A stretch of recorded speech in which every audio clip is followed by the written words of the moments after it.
চট্টগ্রামের কর্ণফুলী উপজেলার ঐতিহ্যবাহী মজ্জার ট্যাগ কোরবানির পশুর হাটে এবার নতুন চমক হিসেবে এসেছে তিনটি বিশাল আকৃতির উট। যশোরের বেনাপোলের ফিরোজ মামুন ডেইরি ফার্ম থেকে আনা এই উটগুলো ইতিমধ্যে হাটে দর্শনার্থীদের মাঝে ব্যাপক কৌতূহল সৃষ্টি করেছে।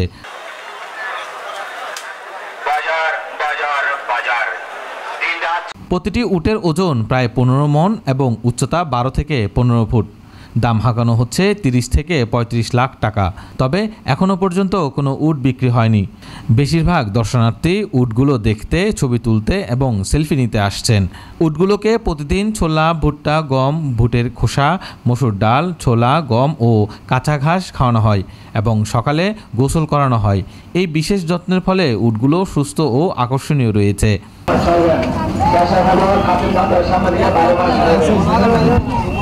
মজ্জার ট্যাগ হাটের ইজারাদার জসিমউদ্দিন জুয়েল জানান, শৌখিন ক্রেতাদের কথা মাথায় রেখে প্রথমবারের মতো উট আনা হয়েছে। তিনি আশা প্রকাশ করেন, এই উদ্যোগ হাটে নতুন মাত্রা যোগ করবে।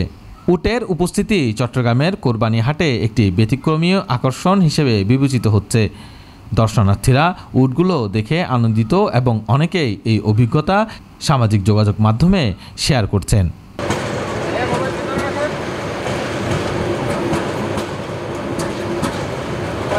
এই উটগুলো কোরবানির পশুর হাটে নতুন মাত্রা যোগ করেছে এবং শৌখিন ক্রেতাদের জন্য একটি বিশেষ আকর্ষণ হিসেবে বিবেচিত হচ্ছে।